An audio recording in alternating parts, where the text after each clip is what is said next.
Hello everyone, how are you guys doing? Welcome back to another episode of a Cowboy Bebop reaction. This is Lab, and my name is Matt. Hello. Last time on Cowboy Bebop, what happened? Sorry, I'm trying to speedrun through this intro because I don't have a lot of time. So, last episode was probably the best episode of the show so far. It was a banger episode. We got a lot of hints towards Spike's past, but no clear answers. We met what looks like it's gonna be a main antagonist in Vicious, who might or may not be Spike's brother, who might or might not be dead. So yeah, and Spike fell and he saw a bunch of Vicious of his past, and then he got super injured, but then he got rescued by Jet and Faye. So that was cool. We got a lot of characterization there, and I really love that. And of course, the soundtrack and the direction and how cinematic everything felt. I love that so much. Like, I actually went and found the song that played while Spike was walking into the church. I think it was called Rain. I didn't want to look up anything else because of afraid of spoilers, but that song was a banger. Anyway, we are ready to start with episode 6. Check out the Patreon, check out the link description below or the pop up on the screen in order to get the next 2 episodes already up in early access as well as full-length reactions if you're interested. Anyway, let us begin. So, Cowboy Bebop, episode 6. Let's go. Okay. Oh god! What the fuck is happening in this episode? This is some fucking Akira shit.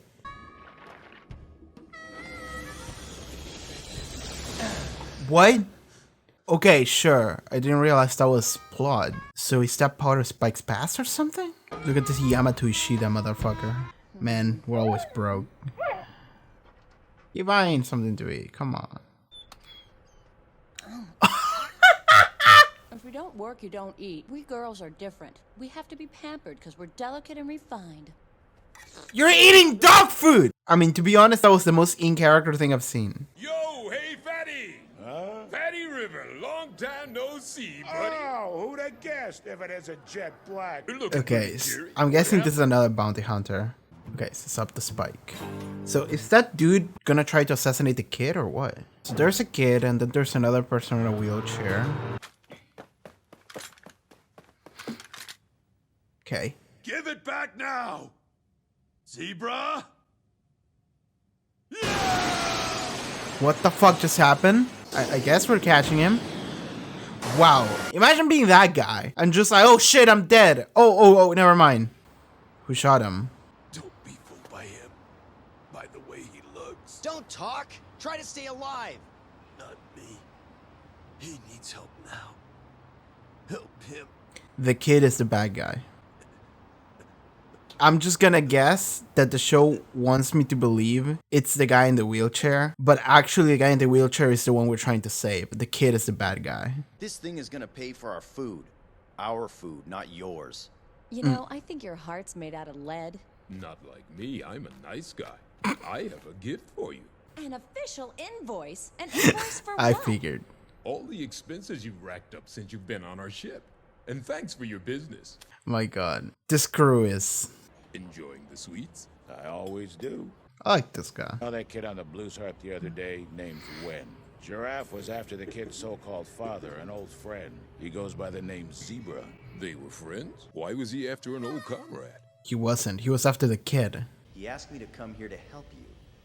Why would Giraffe ask him to help the kid? It doesn't make sense. Hey, the kid's in the headlines. Guess he must be pretty famous, huh? Look close. Can't you see the date? What's the date? What the hell?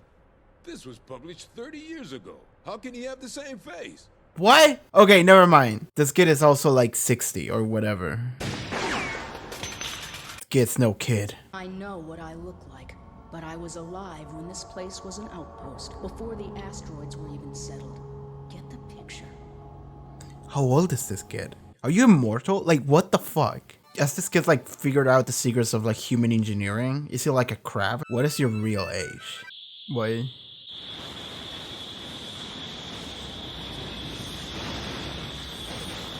What the fuck? Did he get nuked or something? And he mutated into immortality? Or some shit?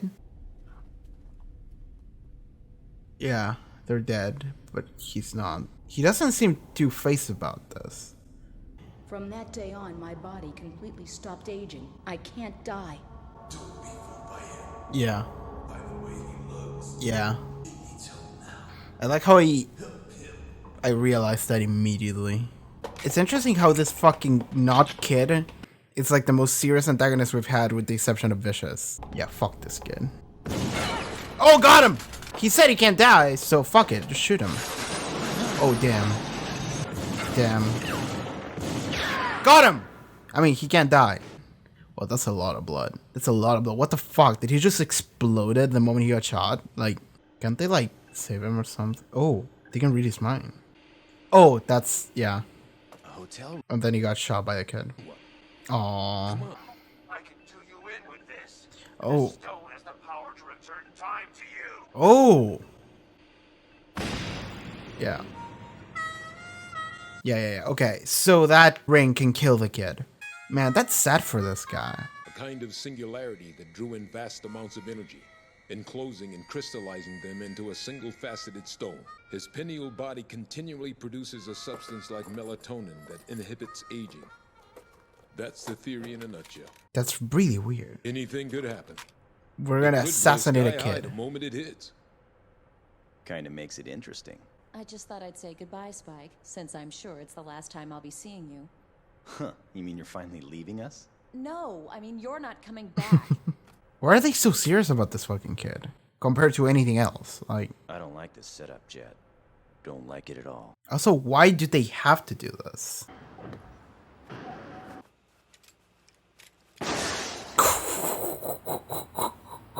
That taxi driver did nothing! This fucking kid. I'm sorry, I feel no sympathy for this devil.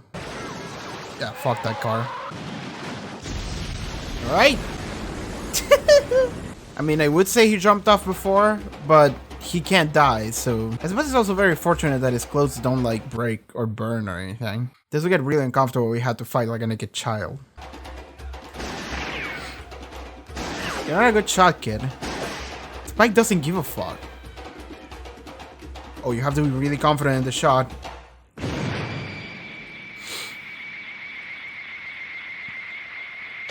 It hit him.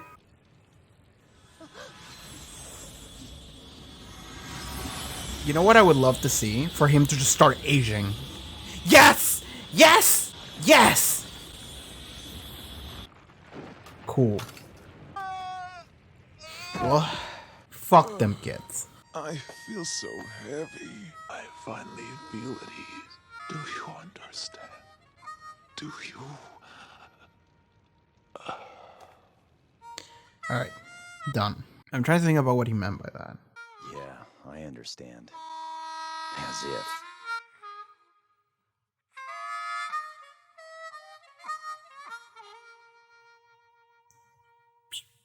Bang. See you, Space Cowboy. Alright, hello. It's been a couple of hours, and by a couple I mean like 8 hours since I watched the episode. I'm sorry.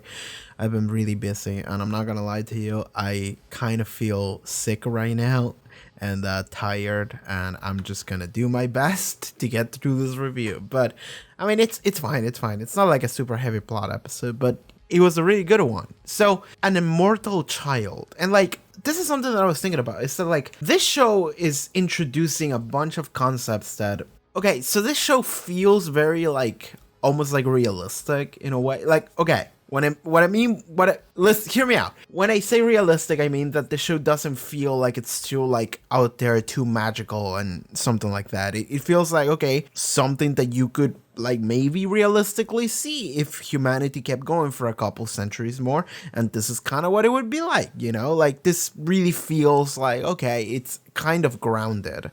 But then sometimes the show introduces a couple things that feel like, oh, that's cool, that almost feels like magic. So it can get a little bit ridiculous, but it's like what it is doing is that it's introducing a couple concepts that, like, to me, I'm thinking like, wow, that's crazy. Actually, I wasn't expecting that to be a thing, but it is. Like, so shit like the monkey virus, but whatever. The monkey virus, it's out there, but also whatever. But then it has like the gates that we saw in that same episode, gates that face you out of existence, and you can get trapped there, and you're sealed in another plane of reality, which sounds like very like it sounds like a story. It doesn't sound like real. Like, that sounds crazy.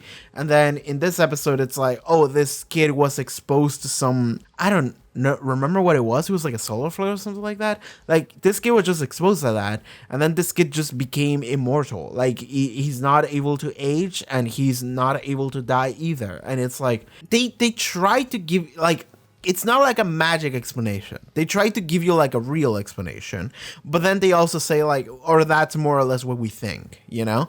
And so we're not really sure what it is, but it kind of makes sense within the universe, but it also sounds like really out there. Like, because when I'm watching this show, I'm often thinking about something like The Expanse, which is another show that I watch on the channel. And The Expanse was incredibly like grounded. It was trying to it was trying to be a story that would feel like realistic if you see where we are right now and then you just look into the future a couple centuries. Cowboy Bebop feels like that until it doesn't. It feels like that until something drops on your lap and it feels like, okay, that sounds like very anime, and I'm actually super down for that. So in this episode we had the murder kid, the murder immortal kid, and like, I'm glad that I call that shit. I'm glad that I call that shit that it was the evil kid. And the reason why I call that shit is because, so, you see what you see, right? You see this kid and you see this, like, creepy guy with, like, long hair. You can't see his face on the wheelchair. And they're moving together. And then this guy is trying to kill them. And this guy, immediately I could tell that the guy, the first guy that tried to assassinate them and then died, that guy, I could tell that he wasn't bad. Even though he was, like, the target and he was trying to, like, assassinate someone, I didn't think he was the bad guy. Like, because of you seeing his, like, emotions and shit.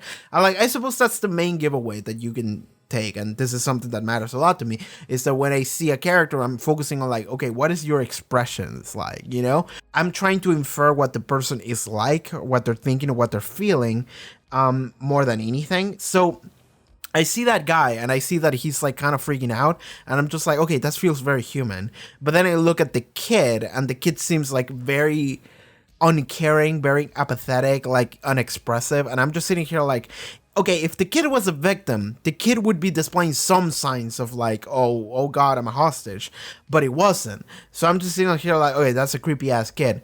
And then when the guy is passing out and dying, when he's dying actually, and he says like he's not what he seems, like, I'm just like, he's talking about the kid because I know, and this is a very common thing in like Japan, is that for some reason in Japanese media, you see a lot this thing of like children are like sacred, you know, like children are like pure and wholesome. And so like oftentimes you see in media, it's like, oh, a little kid or a little like sibling or something, it's often seen as like, oh, this thing that you gotta protect, you know, mamoru. And if someone like defiles the kid, someone like kills the kid or something, it's often seen as like, oh, that's the most fucked up thing you could have done, which it is pretty fucked up, not to say it's not, but like it, like the way Japanese storytelling often uses kids, it's almost like the extra bullet, you know, like the kid is the twist of the knife, you know, a knife is not enough, you gotta twist it, and that's the kid. That's how Japanese storytelling often uses kids, right? Kids are super wholesome, and if anything bad happens to them, it's like, oh, you're a real bad guy, you know? So with this in mind, when I saw that happening, I was thinking, he's not what he seems. I'm just sitting here like, okay, that can be interpreted two ways. One, it can be interpreted in the way of like, oh, the guy in the wheelchair, he's not what he seems. He's actually very capable. He can move and he can run and he's super powerful. He just pretends to be in a wheelchair. Or it's the fucking kid. Like, you think the kid is cool, or it's the fucking kid. And you think the kid is cool because if Japanese storytelling taught you anything, it's that children are wholesome and nice and sacred and they must be protected. And then it's not, fuck you, this kid is a fucking psychopath and he's out there killing people. And I thought that, and I was like, they're gonna do it. They're gonna do it. They're gonna do it. Like, they're gonna do it and it's gonna be fucking awesome. And they did. And I'm thankful for that. I'm very glad that did that. Because even if I can call that shit, doesn't matter. It was fucking cool. Because, like, fuck this kid. Like, it's actually, like, the best antagonist we've had, with the exception of Vicious previous episode, of course, because that is, like, a real antagonist. But this is for being an episodic antagonist. I'm a big fan of it. Feels like, okay, what the fuck is happening? This is an immortal kid. It's a fucked up kid. It's actually a psychopath. It is. Like, I want to say this. Like, this might not be the case, and this might never be explained, and I don't care, but this is my headcanon.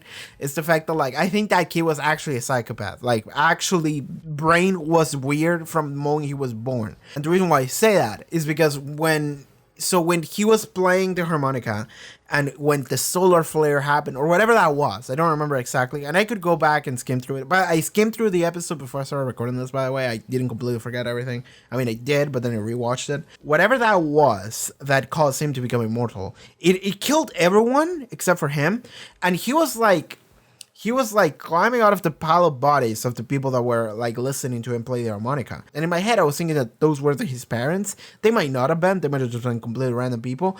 But even despite that, when he climbed out of the bodies, he seemed so unfazed by what just transpired. Like, he seemed so uncaring. Okay, now I have another theory, but that made me think, like, this kid is fucked up. This kid has always been fucked up. And because, like, they're not reacting to anything. Even despite the fact that they were a completely normal kid up until that point, this kid just didn't give a shit about just being surrounded by charred bodies that he's climbing out of. Like, this kid just didn't give a shit. And so I was thinking, like, okay, he's, like, completely uncaring for whatever reason. Another theory that I just came up with, like, 30 seconds ago, maybe the thing that happened to him, the solar flare or whatever, that turned him immortal, also, like, messed up with his brain in a way that turned him into kind of like a psychopath. And what I mean by that is, like, actually, when you can't, like generate emotion, right? Any empathy or sympathy. Like, maybe that's what it did as well. So maybe that kid was like complete victim of circumstance, in the sense of, like, everything that the kid was completely caused by that. Not just because of the life events that he lived for whatever amount of years after the event, but also the event itself messed with his, like, brain and shit. So yeah, I don't know what the deal with the kid is, and I don't think we'll ever know, because, like, that we're just gonna move on from that. Like, that kid was just an episodic thing. But it was really cool how at the end, I was like, I hope he starts aging. And then he did. And I was like, hell yeah. It wasn't as cool as I was hoping it would be. Because I was kind of hoping he would start aging in the sense that he would, like, grow. He didn't. He, like, shriveled up, which makes sense. But, like, it was still, like, a kid, but it was just an old kid instead. But I was hoping it would, like, grow and his hair would start getting longer and shit, and then he would just, like, die and it would look like a hobo, like something like that. It wasn't, but you know what, I'll still take it. I think it was really cool. But something I was trying to think about is what was happening right there at the end, because at the end the kid said, do you understand, do you know? And I did watch the English dub, but when I went back to rewatch it just now before I started recording this discussion, I hit up the Japanese one because I wanted to hear what the Japanese line was. And I think it was like wakaren ka, like wakaren, which means understand. So yes, he was like, do you understand? Do you understand? And he was referring to the fact that he was dying and how he feels at peace with it, like he can finally die and rest. And he was like, do you understand? And then Spike was like, as if, you know? Like, he said, yeah, but it didn't mean it. It sounded like he was like, yeah, sure, you know? So I'm wondering what that is supposed to mean.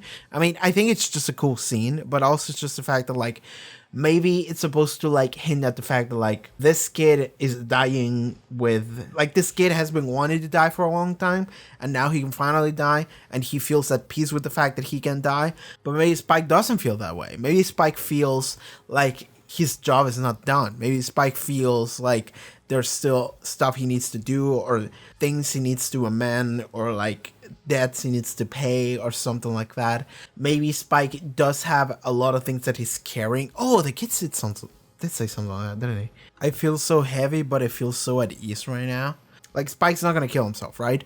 But he feels like, even if I keep going, it fucking sucks. Like, he continues to carry stuff from the past. He continues to feel like shit. That's very interesting because, like, that's the thing about this episodic villains and stuff is that we're gonna have to. I mean, not every episode has to be something, monkey virus, but maybe there is something that, like, I'm gonna enjoy a lot if we had like villains like this, like episodes like this, where it is kind of a one and done story, but it is gonna, like, in some way connect with some of our main characters and see how they feel or what they think.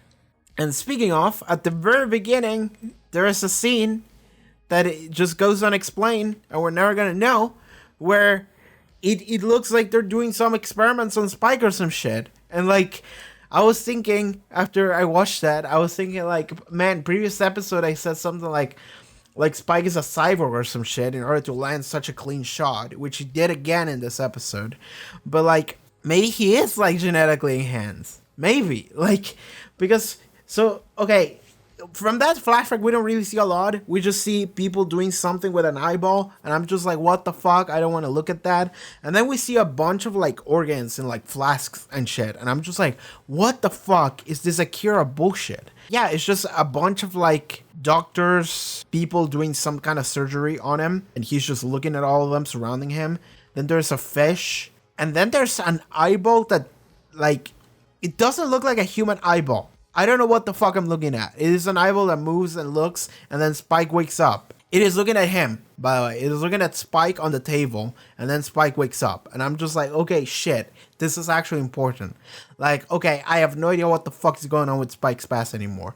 Because, like, I thought that it would be this, like, very, like, dramatic, like, melancholic story of, like, love and loss and betrayal. And now this episode drops in and it's just like, by the way, there's some human experimentation shit happening. And it's just like, okay, now I don't know anymore. Now I don't know what the fuck happened in this past. So yeah, I have no idea what to make of that. I can only mention it and be like, this is what I think, but, like, I have no idea where that goes. Like, I don't know where it fits. I'm looking at the next scene though.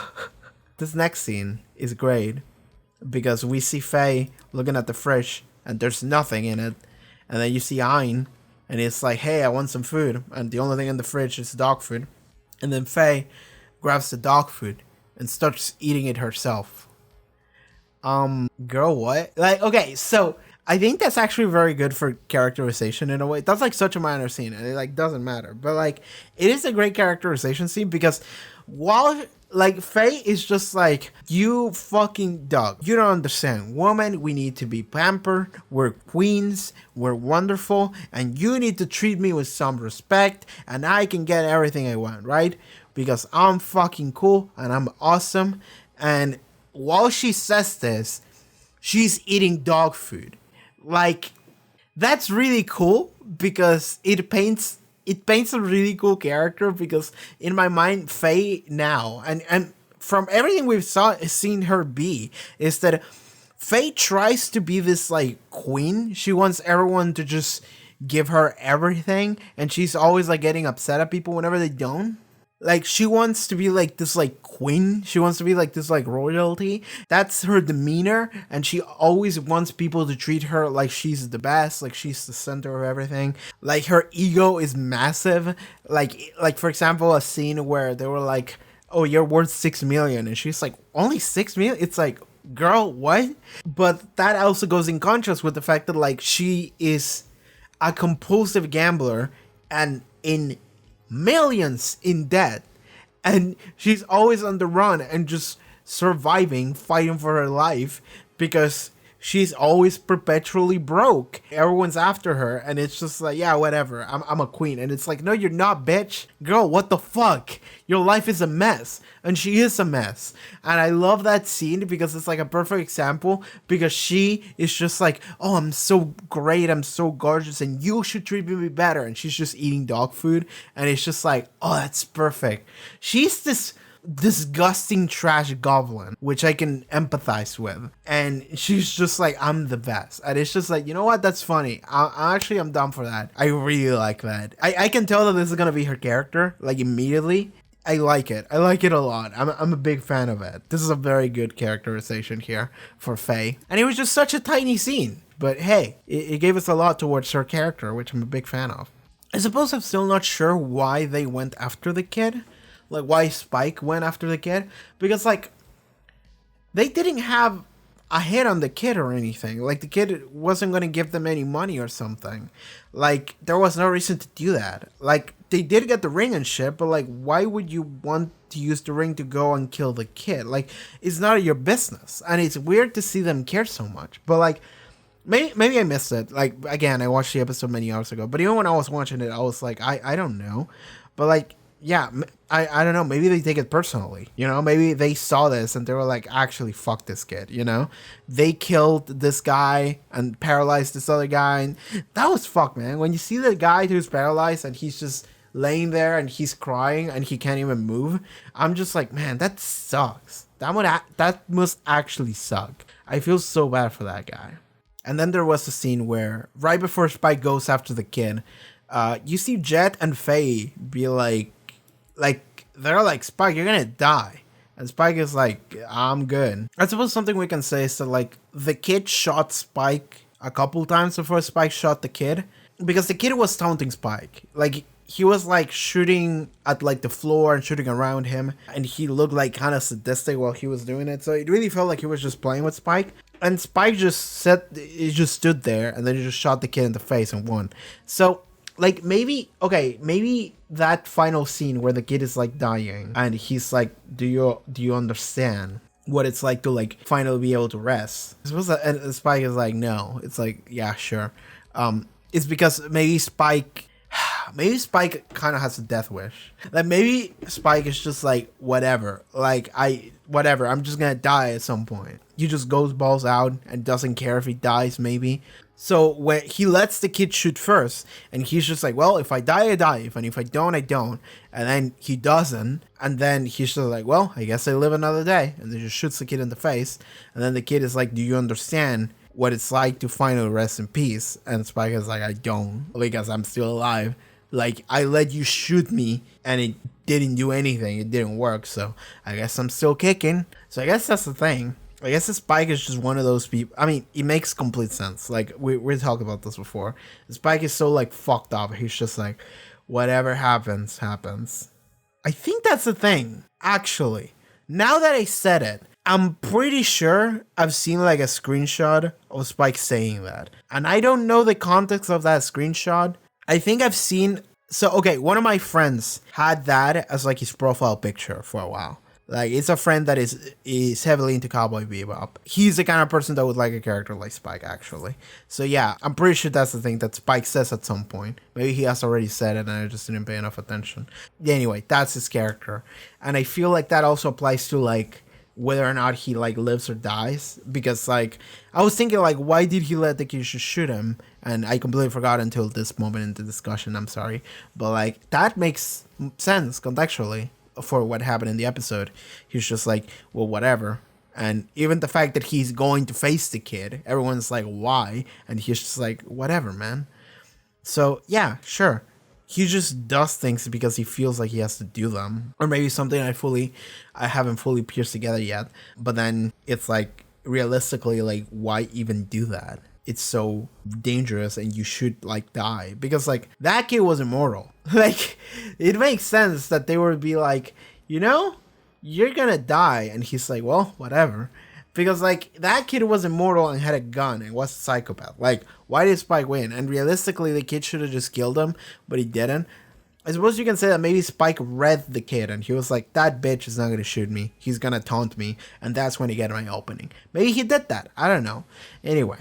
I think that's going to be the end for this discussion because I'm just going in circles now. Also, I'm very tired and sick and I just kind of want to go. So, yeah, that's just going to be it for this discussion for this episode of Cowboy Bebop. See you next time. But if you would like to watch the next 2 episode reactions to Cowboy Bebop, you can already do so over at the Patreon. Check out the link in the description below, social media, also cool stuff that I do. And I'll see you guys next time. Take care, everybody. Bye-bye.